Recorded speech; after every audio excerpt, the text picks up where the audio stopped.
আসসালামু আলাইকুম, সবাই কেমন আছেন? আশা করি অনেক অনেক ভালো আছেন। তো আজকে একটি গুরুত্বপূর্ণ বিষয় নিয়ে আলোচনা করব। তো আপনারা যদি ভিডিওটির প্রথম থেকে শেষ পর্যন্ত দেখেন তাহলে অনেক কিছু জানতে পারবেন। তো এখানে আপনারা দেখতে পাচ্ছেন এটা হচ্ছে একটা ইটের দেয়াল। আপনারা মনে করেন যে আপনারা একটা বাড়ি তৈরি করবেন এবং সেই বাড়ির একটা দেয়াল যে আছে সেই দেয়ালের আপনারা দেয়ালটা দিবেন হচ্ছে এখান থেকে এই পর্যন্ত দেয়াল হবে। দৈর্ঘ্য হবে 18 ফুট এবং উচ্চতায় হবে 14 ফুট এবং সেই দেয়ালটা গাঁথুনি হবে 5 ইঞ্চি। তাহলে এখন আপনি কিভাবে বুঝবেন যে আপনারা যে বাড়িটা বানাবেন এবং সেই বাড়ির একটা দেয়াল যদি দৈর্ঘ্য 18 ফুট হয় এবং উচ্চতা যদি 14 ফুট হয় এবং সেই দেয়ালটার গাঁথুনি যদি 5 ইঞ্চি হয়, তাহলে ওই দেয়ালে কতগুলো ইট লাগবে সেটা আপনি কিভাবে বুঝবেন? তো আজকের এই ভিডিওতে আমি আপনাদেরকে এমন একটা হিসাব বা পদ্ধতি দেখাবো যে পদ্ধতির মাধ্যমে একটা দেয়ালে কতগুলো ইট প্রয়োজন হবে সেটি আপনি নিজেই হিসাব করে বের করতে পারবেন। তো এটি কিভাবে হিসাব করে বের করতে হয় চলুন আমরা এখন দেখি। তো এটা বের করার আগে আপনাদেরকে প্রথমে ইটের সাইজটা জানতে হবে। ইটের সাইজ বলতে আমরা বিল্ডিং তৈরি করতে এখানে দেখুন, এখানে একটা কাগজ আমি আপনাদেরকে এঁকে রাখছি আপনাদেরকে দেখানোর জন্য। সেটা হচ্ছে যে আমরা যে ইট দিয়ে বিল্ডিং তৈরি করে থাকি, সেই ইটের একটা সাইজ আছে। তো এটা হিসাব করে বের করার আগে আপনাদেরকে সেই ইটের সাইজটা জানতে হবে। তো সাধারণত যে সাইজের ইট দিয়ে বিল্ডিং তৈরি করা হয় সেই ইটের সাইজ থাকে লম্বায় এদিকে থাকে, সাধারণত এইখান থেকে এই পর্যন্ত লম্বায় থাকে 9.5 ইঞ্চি। ঠিক আছে, লম্বায় 9.5 ইঞ্চি থাকে আর পাশে থাকে হচ্ছে 4.5 ইঞ্চি। ওকে, এখানে হচ্ছে 4.5 ইঞ্চি আর 9.5 ইঞ্চি এটা থাকে। আর এইদিকে উচ্চতায় থাকে হচ্ছে 2.75 ইঞ্চি উচ্চতা এখান থেকে এই পর্যন্ত। এটা হচ্ছে ইটের সাইজ, যে ইট দিয়ে আমরা বিল্ডিং সাধারণত তৈরি করে থাকি। তো এই সাইজটা আপনাদেরকে প্রথমে মনে রাখতে হবে। এবং এটা হচ্ছে যখন আপনারা ইট ভাটা থেকে ইটটা কিনে আনবেন তখন এই ইটের সাইজটা থাকে। এখন এই ইট দিয়ে যখন আপনার গাঁথুনি দিবেন, হ্যাঁ, বিল্ডিং করার সময় যখন গাঁথুনি দেওয়া হয় তখন চারিদিকে কিন্তু আপনার মশলা, যাকে মশলা বলে বালি এবং সিমেন্টের যে মশলা, চারিদিকে কিন্তু মশলা পড়ে এবং সেই মশলাটা দেওয়ার পরে সাইজটা একটু পরিবর্তন হয়।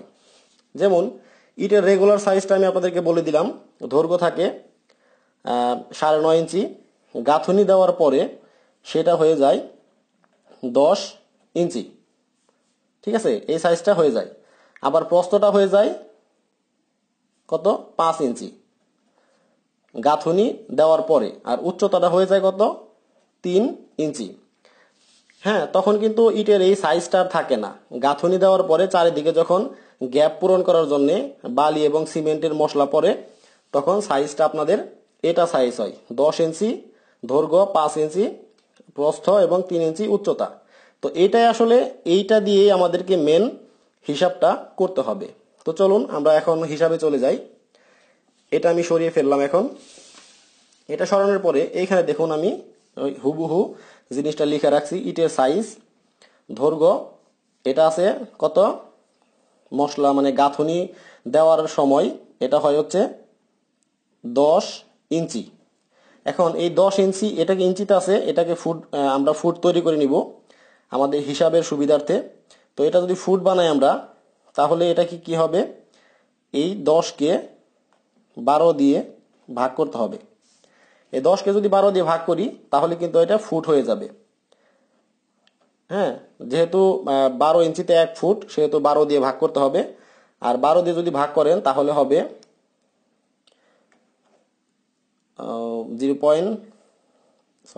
8, সব বাংলায় লিখছি। 8, 3, 3 এটা হবে হলো ফুট। তো যাই হোক, এটা হচ্ছে 0.833 ফুট। এটা আমরা ফুটে তৈরি করে নিলাম। এবং একইভাবে এই যে এই সবগুলাকে আমরা কি করব, এই যে 5 ইঞ্চি এটাকেও আমরা ফুট তৈরি করে নিব। 5/12, এটাকে ফুট তৈরি করলে এটা হবে 0.4166, এটাও হবে ফুট। ওকে, এখন দেখেন উচ্চতা এই 3 ইঞ্চি, এটাকেও ফুট তৈরি করে নিতে হবে। 3/12, তাহলে হবে 0.25 ফুট। তো এই সবগুলোকে কিন্তু ইটের সাইজ সবগুলোকে ফুট তৈরি করে নিলাম। এখন ফুট তৈরি করে নিলে হিসাব করতে সুবিধা হবে। এখন এটা দিয়ে প্রথমে একটা ইটের আয়তন বের করতে হবে। এই দেখুন এখানে লিখে রাখছি আমি একটি ইটের আয়তন। আর যে কোনো জিনিসের আয়তন বের করতে হলে দৈর্ঘ্য গুণন প্রস্থ গুণন উচ্চতা, এই সূত্র প্রয়োগ করতে হয়। তাহলে এখানে আমরা ইটের দৈর্ঘ্যটা কত পাইছি? ফুটে 0.833 ফুট। তাহলে দৈর্ঘ্যটা আমরা বসিয়ে দিই 0.833 ফুট। আচ্ছা, এটা গুণন প্রস্থটা কত? 0.4166, 0.4166, এখানে গুণন উচ্চতা 0.25, 0.25 বসিয়ে দিলাম। এগুলো সবই আছে ফুটে। আর এগুলো সবগুলো যখন গুণ করা হবে তখন সিএফটি বের হয়ে যাবে। এখানে দেখুন সবগুলোকে আপনারা গুণ করে দেখেন কত হয়। তো এই তিনটাকে যখন আপনারা গুণ করবেন, গুণ করে দেখবেন এখানে হবে 0.0868, এটা হবে সিএফটি। কারণ হচ্ছে এটা হচ্ছে আয়তনের একক হচ্ছে কি সিএফটি। ওকে, এটা কিন্তু আমাদের বের হয়ে গেল 0.0868 সিএফটি। এটা বের হলো কি একটা ইটের আয়তন। যাই হোক, আমরা একটা ইটের আয়তন এত পেলাম, এটা মনে রাখবেন। এখন আপনাদের যা করতে হবে সেটা হচ্ছে এখন বের করতে হবে হচ্ছে দেয়ালের আয়তন। হ্যাঁ, আর দেয়ালের আয়তন একইভাবে দৈর্ঘ্য গুণন প্রস্থ গুণন উচ্চতা, এই সূত্র মোতাবেক আপনাদেরকে এখন দেয়ালের আয়তনটা বের করতে হবে। আপনাদের এখানে দেখেন দেয়ালটা আমি আবার দেখাচ্ছি আপনাদেরকে। এখানে দেয়ালটা আছে, এখানে দৈর্ঘ্য আছে হচ্ছে 18 ফুট, আর এখানে উচ্চতায় আছে হচ্ছে কত? উচ্চতা বা এটা 14 ফুট, আর এটা আছে 5 ইঞ্চি। এখন এটা আছে ফুটে, এটাও আছে ফুটে, কিন্তু এই 5টা আছে ইঞ্চিতে। এই 5কে কিন্তু 12 দিয়ে ভাগ করে আপনাদেরকে প্রথমে ফুট তৈরি করে নিতে হবে। তো যাই হোক, এখন আমরা সূত্রে চলে যাই। আপনারা মনে রাখবেন এখানে দৈর্ঘ্য হচ্ছে 18 ফুট, উচ্চতা হচ্ছে 14 ফুট, এবং প্রস্থ বা এটা ধরে নেন আপনার 5 ইঞ্চিকে ফুটে নিবেন। হ্যাঁ, তাহলে এখানে সূত্রটা বসিয়ে দিই। দৈর্ঘ্য কত? আমরা প্রথমে বসিয়ে দিই 18 ফুট। এটা কিন্তু আমরা দেয়ালের আয়তন বের করতেছি। আচ্ছা, গুণন, আর এখানে কত? প্রস্থ। প্রস্থ কিন্তু 5 ইঞ্চি আছে, সেটাকে আমরা প্রথমে ব্র্যাকেট দিয়ে দিলাম। এই 5কে 12 দিয়ে ভাগ করব, এখানেই বসিয়ে দিলাম আমি।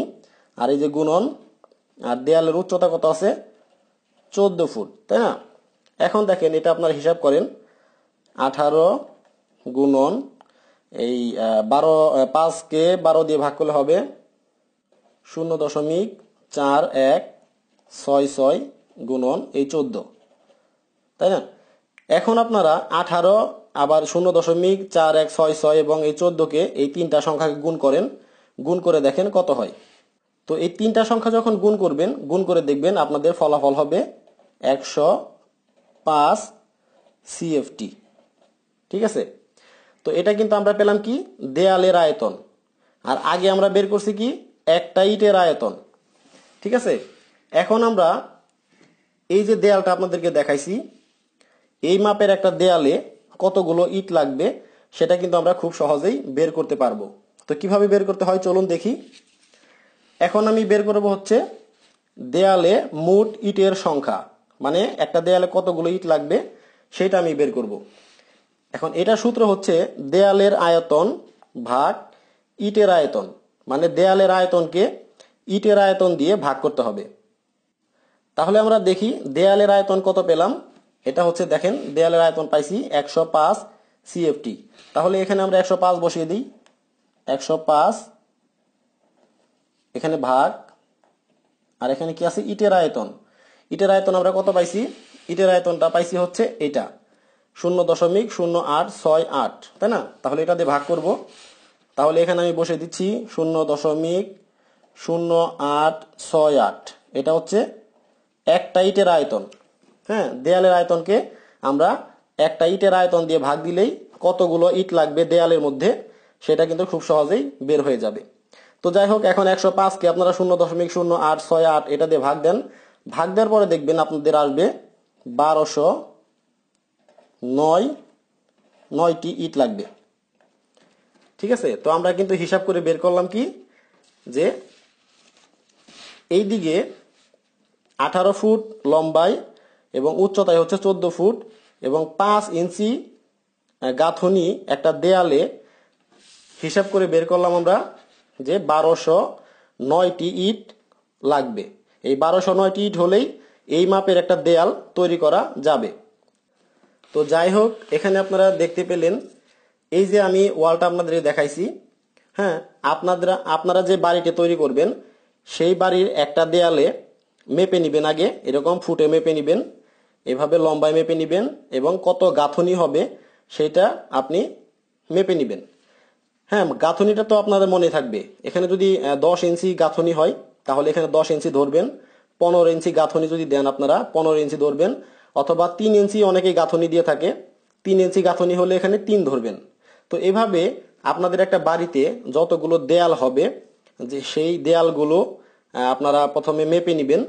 হ্যাঁ, মেপে নিয়ে এইভাবে প্রত্যেকটি দেয়ালে আপনারা মেপে কতগুলো ইট প্রয়োজন হবে সেটি কিন্তু হিসাব করে আপনারা নিজেরাই বের করতে পারবেন।